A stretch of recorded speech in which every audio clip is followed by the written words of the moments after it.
Hey, Mama, welcome to the One Income Family podcast. How often do you find yourself scrambling to pay for yet another unexpected expense? I mean, you thought that you budgeted for everything, but then something just comes your way that you either forgot about, like, say, an oil change, or you didn't know was maybe part of an activity, like sports pictures or the such, right? Those things just tend to come out of nowhere when you forget about them. So I want you to know that you're not alone and that there are so many ways to tackle this stress.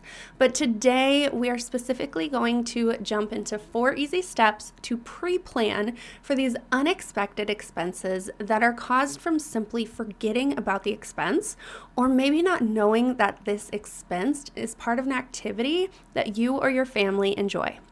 So go cuddle up with a nice warm drink, get comfy with them babies, and open your heart to God as we head into today's episode.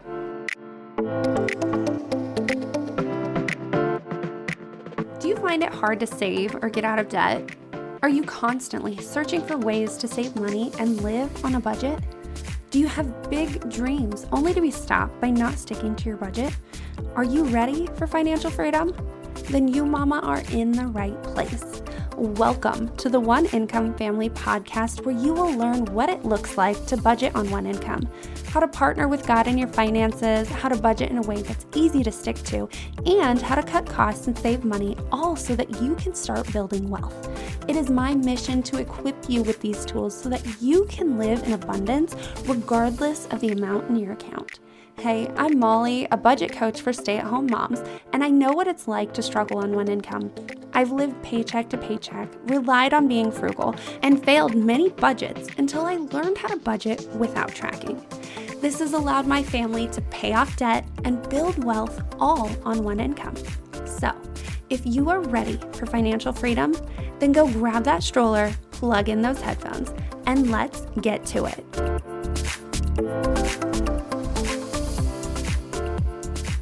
If you are ready to stop living paycheck to paycheck, then I want you to listen in as I walk you through a budget audit and what it can do for you. A budget audit, simply put, is a way for you to fix your finances. You'll learn what's going on in your budget, why you are living paycheck to paycheck, why you're struggling to stick to your budget, where your money's all going, and you will walk away knowing what steps you need to take to fix your finances. These steps will allow you to be able to do more than just pay for your necessities. You will stop living paycheck to paycheck and find yourself saving money, getting out of debt, going on that vacation, and even having a little bit of wiggle room, because that's what we all want, right? So hit pause right now and go and send an email to mollybennell@gmail.com letting me know that you would like to book a budget audit so that we can get you booked today.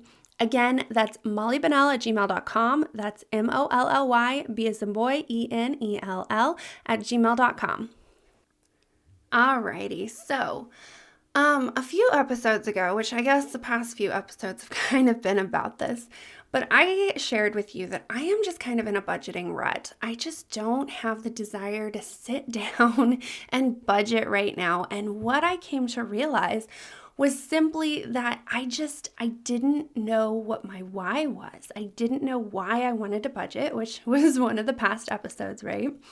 But I realized that I needed to sit down and okay, back up a little bit. It's the beginning of the year, right? It's January, almost the end of it. I should say, as I'm recording, it's still January. But when you hear this, it won't be January anymore. But anyways, I'm kind of going on a rabbit hole. But what I'm trying to say is that in January, that's when you get excited about goals and you hear things like New Year's resolutions and all these kind of things. And I've told you the kind of goal setting that I like to do. If you want to check that out, that's one of the past episodes. I'm going to have to put that in the show notes so that you can go back and listen to it. But I have all these goals that I want to do, but I've never actually sat down to redo my budget so that I can achieve those said goals. I've thought about them and I'm like, yeah, this is how I need to put it into my budget, but I've never actually sat down and did it. And so as I'm sitting here going, I don't want to go budget. It's time to go budget again, and I don't want to budget, but I know that I need to, so that we don't have this money just sitting in our holding account, because the money that we need to live on, I just have it set up automatically. So when it comes in, it automatically gets dispersed into our account. So that part of the budget, I don't have to worry about. But if I don't go in and put the remainder in a spot and give it a job, then it kind of just gets used however, and we don't use it the way it should be and achieve our goals that we need to. And I know you're sitting right there with me laughing because you're probably doing the same thing. And so I'm sitting down to budget to do the remainder, and I'm just like, this just doesn't feel right. It just doesn't feel authentic anymore. It just, something feels off, and I can't figure out what it is. Well, I figured out that it's because I never sat down, took my new goals, and put them into my budget and created a new budget for this year. And so I sat down and I did a whole budget overhaul. I made sure that all my bills were still the same and that nothing had changed there. I went through and made sure that my expenses that I use, like the spending that we do, is the same and that we don't need to update it and that kind of stuff for groceries or gas or going out on dates or food for animals, because we have gotten more animals and I wasn't sure if I'd upped the budget or changed things in the automatic amounts coming out, right? And then the other part, and this was the biggest part that I really needed to sit down and update the budget for, because this is the part that shows me where my money, my remaining money that is there after my base stuff goes out, where it needs to go. It tells me what's most important. It tells me what my priorities are, and they are simply my sinking funds and my savings buckets that I have. And so when I sat down and I started going through these, I'm like, oh, wow, there's lots of things that have changed, lots of things that need to be updated, some things that I'm like, well, I'm not going to worry about that. We'll put that in somewhere else because life changes, budgets shift, things shift, and we need to be okay to go with the flow with that. But I needed to update my budget to be able to handle those shifts, and that's what I hadn't done. And so when I sat down to budget, I was just overwhelmed at trying to figure out where this remaining money needed to go. And I'm just like, I don't know what to do.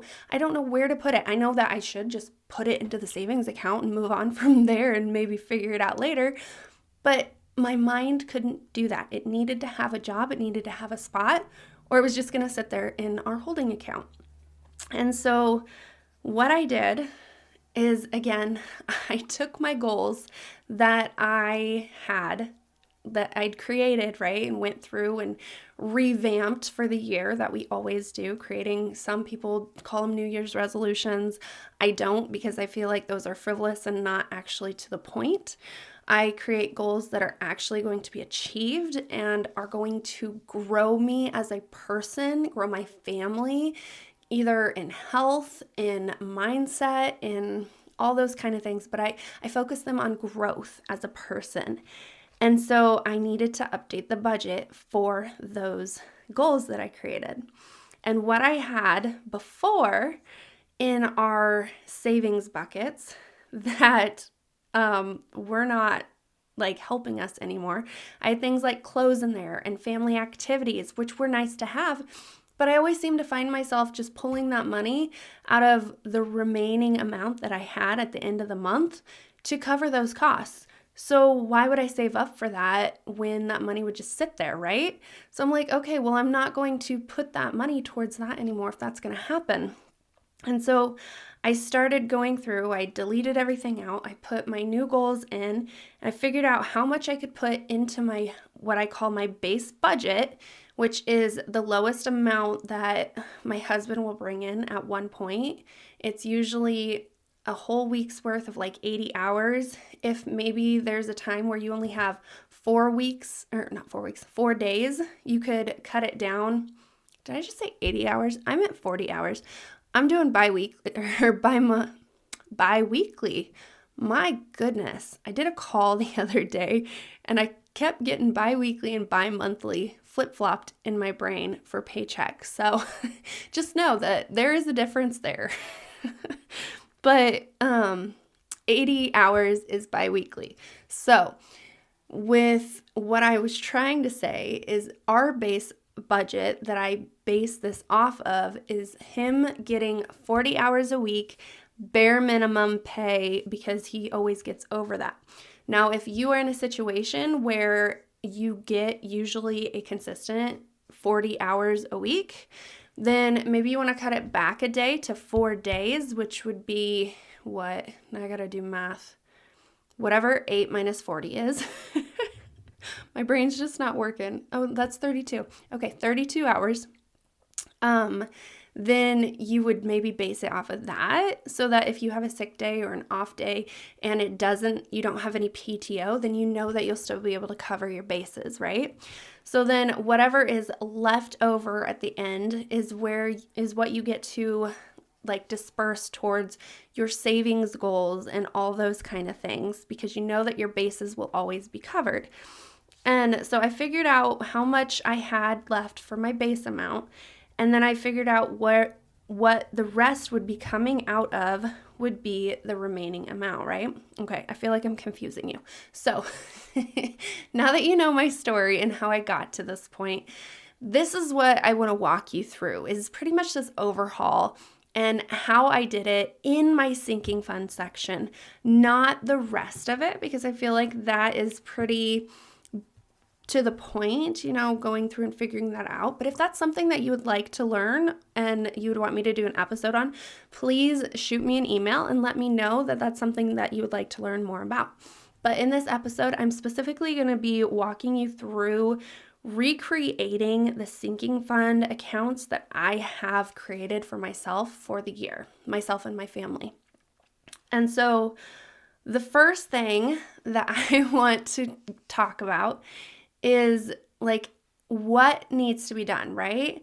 So when you sit down and you have these goals that you want to achieve, you've got to put them into categories, right? And then you have to get even more specific with the categories. But first off, before we dive into that, I just want you to figure out what your categories are. For instance, for me this year, I have things that are have-tos, that are yearly expenses, and those things are, we save up yearly for propane, we save up yearly for taxes, like a tax return in case we have to pay in. I always save up some extra just in case we have to pay in, because you never know.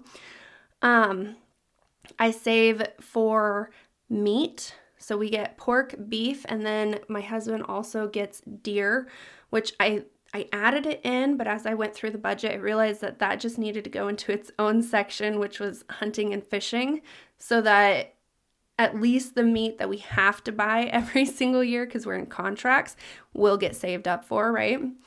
But then the rest of it would get saved up with the remainder. It's just where I wanted it put in the budget, whether it was going to be a have to have for the base budget or nice to have. Hopefully I can save up for it in the remainder, right?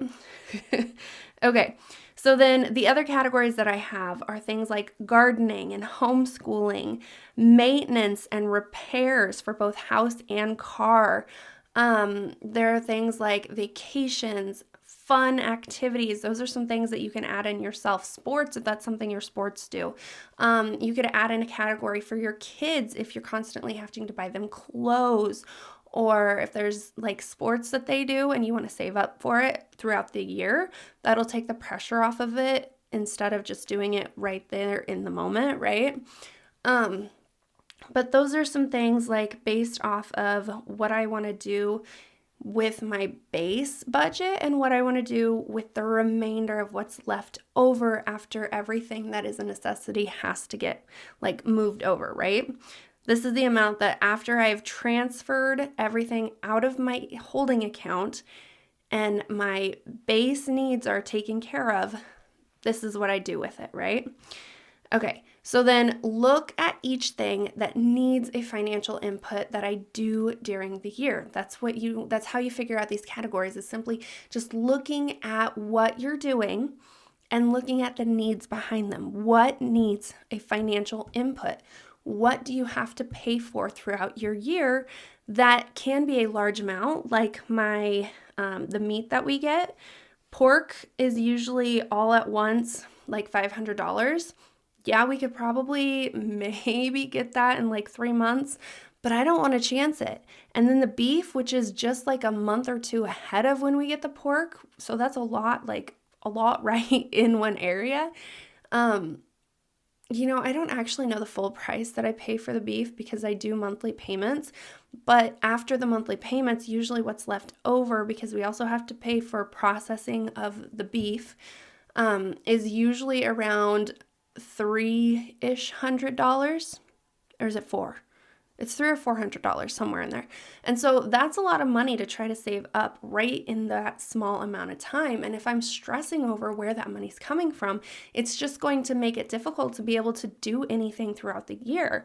And so making sure that those needs are taken care of in a month-to-month basis just takes that stress off and makes it so you don't have to worry about if you're going to be able to pay for the things that you want to pay for, right? So then the second thing that I want you to do after you've figured out your big main categories like house, car, gardening, homeschooling, Christmas, there's things like vacation and sports and kids, and you could even do like a beauty one if you like to get your hair done a lot, right? And so there's things like that. Or maybe your husband wants to do a lot of hunting and fishing like mine, or maybe he's into cars and wants to fix cars up all the time. That's something that you could do. Those are things that you just need to make sure that you add it in there and you work together. That is the key in this system.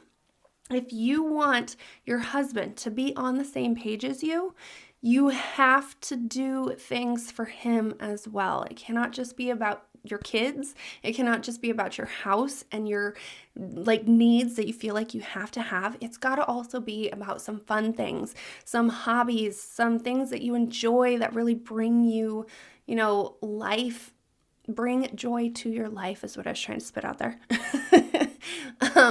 But that's the thing, is you have to involve your husband. You really have to make sure that he is on the same page with you. As soon as I got this budget all done and revamped, I sat it in front of my husband, even though he's not big on looking at it, and I made him read through it. And I made him say yes or no to the categories. I made him say, ask questions if he didn't know what it was for or what went into the categories, right? Because that is the next step. Once you figure out what your categories are, you have to figure out the specific components of each activity, of each thing that's going on, because that is where you're going to be able to figure out the exact amount that you need to save up for. For instance, my meat. I have pork that I save up for. I have beef. I contemplated adding the deer in there for processing the deer as well, but I realize that in my base budget, because my beef and my pork have to be in my base budget, I couldn't up my monthly amount for the deer. So I put that into our hunting and fishing account or savings bucket. And I also, in the hunting and fishing bucket, have what is it called? I'm drawing a blank. There's a special tag that you have to put on your car in order to go to the reservations for the wildlife places. It's like a wildlife, to go fishing at specific lakes, you have to have a tag, and I can't think of what this tag is called, but that goes in there. Then my husband getting his hunting and fishing license has to be in there as well. I also added in the ammo to be able to hunt, and the all of the fishing gear that goes in there, right? That all is in that one lump of money that we need to save up for by November, because that's when most of this comes out. Then I also have my homeschool. I am new at homeschooling, so I don't exactly know what all goes into that. And so this is where, when I talked about at the beginning of the episode, like at the very beginning,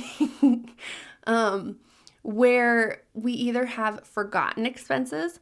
Forgotten expenses are what I consider oil changes or maintenance on cars that you didn't maybe know you had to do, but you knew about them. It just wasn't like something you're used to taking care of, right?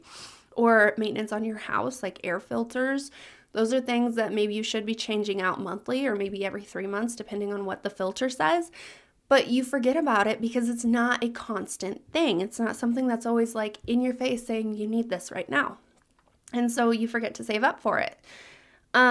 But things like for me with homeschooling, or maybe if you're just putting a kid into a sport and you don't know what everything is going to cost, that's where we get to the part where you just don't know everything that activity consists of. And that's where you have to do a little bit of research. You've got to either look online, because I'm sure that the internet will have some sort of answers for you, whether it's exactly what you're going to do or not, will like differ probably. It may be different than what you do, but it will give you a better idea than if you just throw a number out there. And so I don't exactly know everything that homeschooling is going to consist of as an actual homeschooler. I have an idea as a preschool homeschooler because I have been doing preschool homeschooling, but the costs of that are like not as much. And I know that you can make it cost as much or as little as you want, but there's the thing. I don't know what I want yet. I don't know what it's going to consist of. So I found a number based off of lots of information, lots of research. I should go out and ask other people around me like how much it usually costs them, because I've seen somebody save up money that I was helping with my coaching, and she saved up $800 for her homeschooling. And I'm like, oh my goodness, that's a lot of money. But if that's what she wants to save up, then that's what her family, like the priority, the financial priority that she is putting on that category is $800. And that is great. That is what it should be if that's what is important to her. Then for me, I decided to go with 300 because we're just going to be in kindergarten. I don't think it's going to be as much like textbooks, and I don't really want to do a whole bunch of textbooks, but like the curriculum, if I decide to buy curriculum, I don't think it's going to be as expensive because we don't need to cover every single like subject, I think. I don't know. Maybe I'm wrong. If you're if you've been homeschooling for a while and you know what it costs for homeschooling a kindergartner, please shoot me an email. I would love to hear your take on it and learn from you. But those are the things that you have to figure out. If you don't know what an activity or a category that you have chosen, or savings bucket, whatever you want to call it, what it consists of, the smaller components wise, then whatever number you throw down might be something you're like, okay, we're going to start with this, which is better than starting at zero, right? I would rather you throw something down there that's either way over or way under. It doesn't matter. Just something so that you have a starting point, right? But if you can research, if you can ask around for what that activity consists of, it's going to make it so much easier for you to be able to save up for the amount that you actually need in that category. And there might be things that shift. It might cost more one year, it might cost less another year, because maybe you're in a sport and your kid doesn't need new shoes this year, so it costs less, but he needs a new jersey, so it costs more. It could be all different factors that play. But just having a better idea at it by figuring out the components of everything that you're going to do is going to make it so much less stressful, because those unexpected, which I'm putting in air quotes, unexpected expenses are going to be expected, and you're going to have it saved up a little bit or maybe way over, which either one is better than none. It's going to make that stress not be there, right? You'll be able to get those pictures that you forgot was part of an activity. So once you figure out the components of each activity, I'm sure you can guess the next step, which is figuring out how much each of those components cost. And that's simply just saying, okay, a New Jersey costs $100. Getting into this activity costs $20 every single time, or getting an oil change is $80 for every single vehicle, which then we do based off of the average. You do it every 500 or 5,000 miles. So if you are constantly driving, like for me, my husband, who is driving to and from work, drives like way more than what I do, and he's going to need 4 oil changes a year, and I'm only going to need 2. And so that is the kind of math that you have to figure out so that you know how much it's actually going to cost. Like I sat down, and I'd never done this before. I knew the things that I needed, and before I was just trying to get an idea as to how much I was going to need, because again, I'd rather you start from somewhere than not at all. But I decided, because those oil changes just kept coming up out of nowhere, even though I knew they weren't out of nowhere. I was just like, no, I don't want to pay for another oil change, even though I know we need to. But I sat down and I got real specific with car maintenance and house maintenance to a T, to figure out exactly how much we needed for each and every vehicle, because we have more than one. Like in my brain, I kept thinking we were only going to need 1 oil change a year. That is not true. That is not correct. As I told you, we need 6 oil changes a year, depending on what vehicle we're driving and if we're driving consistently, right? So that is my reality. So I'm spending upwards to $400 or $500 a year on oil changes. And I was like, wow, why didn't I do this before? That helps me so much, and not have to go, where is this money going to come from? I know where it's coming from, I know where it's sitting, and I know that it's not going to be touched and used except for that specific purpose. That has released a lot of stress off of me, right? Okay, so then the next thing I want you to do, again, pretty simple, straightforward. I'm sure you're going, okay, this is all common sense stuff, but if you're not actually doing it, it's not going to help you, right? So the next step is then create an actual sinking fund or savings bucket for it. You can have these categories. You can have the components under each and every category of what it consists of and what you're going to do and how it's going to be paid for. Like the plan, is it coming out of your base budget? Is it coming out of the remainder? What exactly is your plan?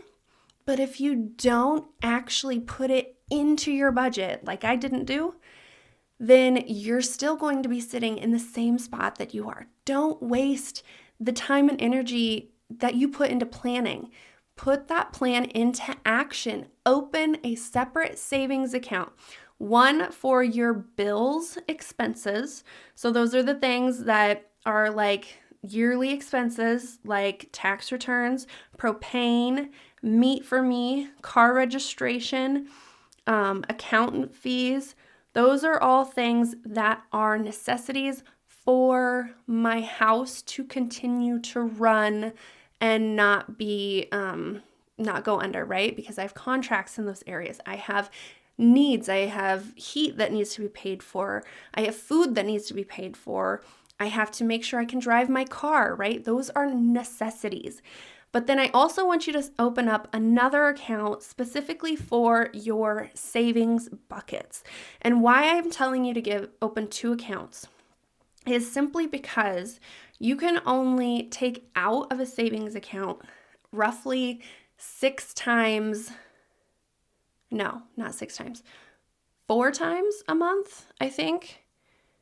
It's somewhere in there. It's like 4 to 6. It might be even less depending on where you are coming from as a bank, what kind of bank you're in. So definitely look into those limits and how much you can transfer. Sometimes you can transfer more if you call the bank and they do it for you. So look into that. Make sure you know the ins and outs of your accounts.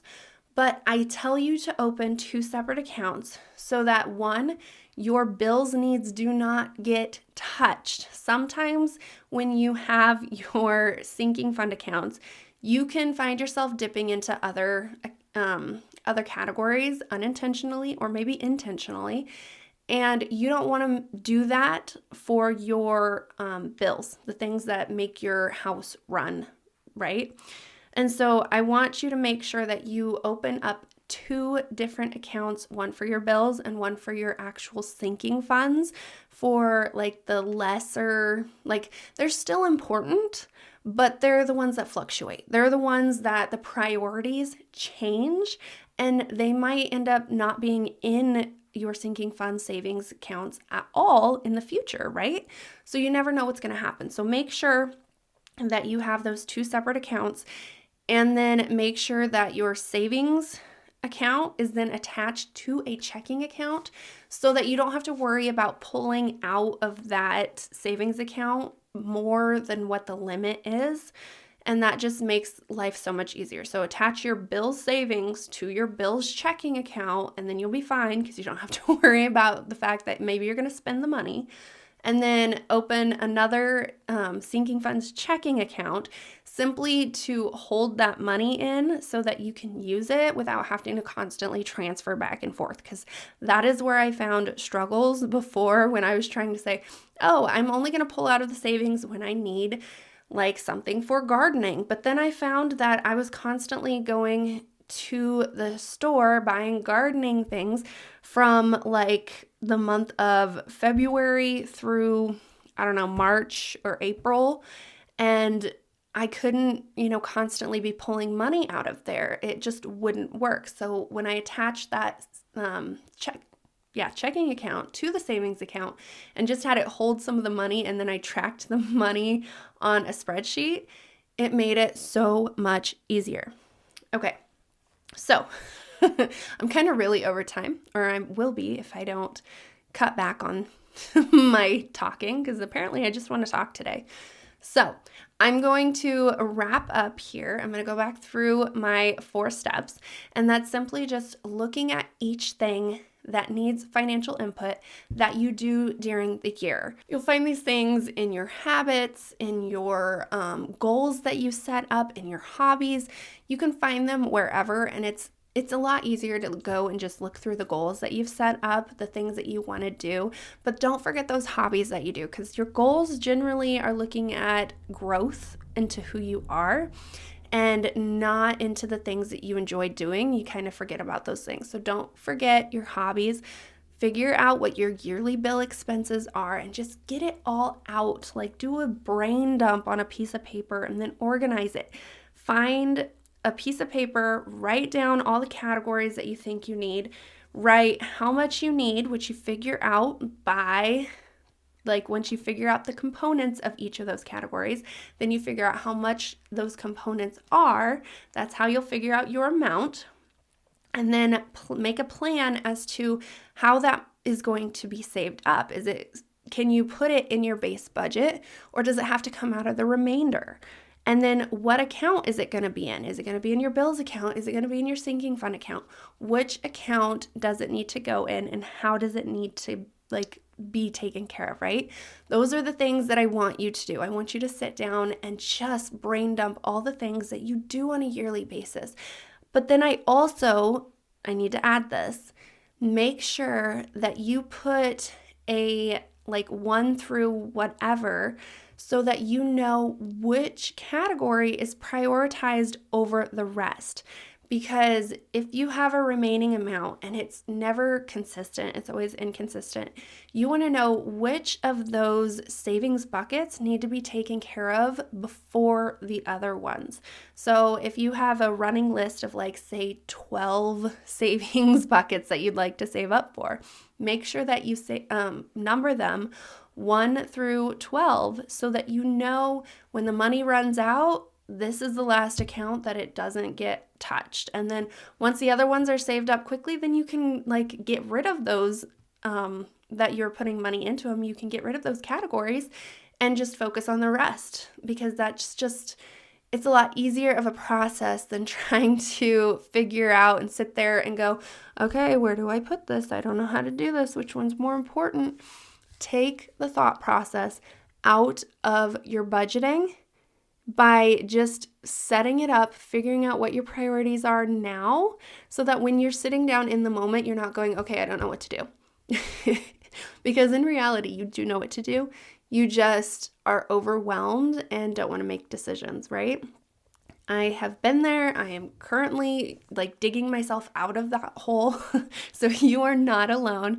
And it doesn't matter how well you know how to finance or how good you are at budgeting or how long you've been doing it, you will always find yourself in a rut if your budget does not align with what it is that you want to do, right? Okay, so I'm going to stop there. I do want to say that if you are struggling with this and you would like some assistance, book yourself a budget audit and we can walk through this. We can figure out what your categories are.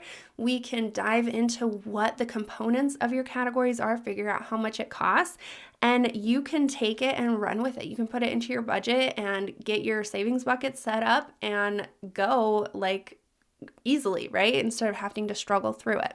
So definitely book yourself a budget audit. All you have to do is go to or send me an email at mollybanal@gmail.com, simply just saying that you would like to book a budget audit. And with that being said, I will see you right back here next week on another episode of the One Income Family Podcast.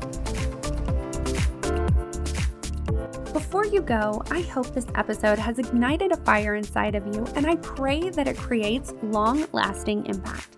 Did you know that you too can impact other one-income families? All you have to do is leave a written review, and you help get the podcast in the hands of other mamas in need. You can also text this episode to that friend who is also knee-deep in the same kind of chaos as you and inspire them to make a change. Also, your review lets me know that you're enjoying the show, and that lights me up. I get so excited to hear from you. Another great way that we can connect, though, is through the One Income Family community over on Facebook. So after you're done leaving that 5-star review, head on over to the community where you will find other mamas working their way out of the chaos. You can ask your questions and connect with others who truly understand what you are going through. I cannot wait to connect with you in the community. Until then, I will see you right here next week on another episode of the One Income Family Podcast.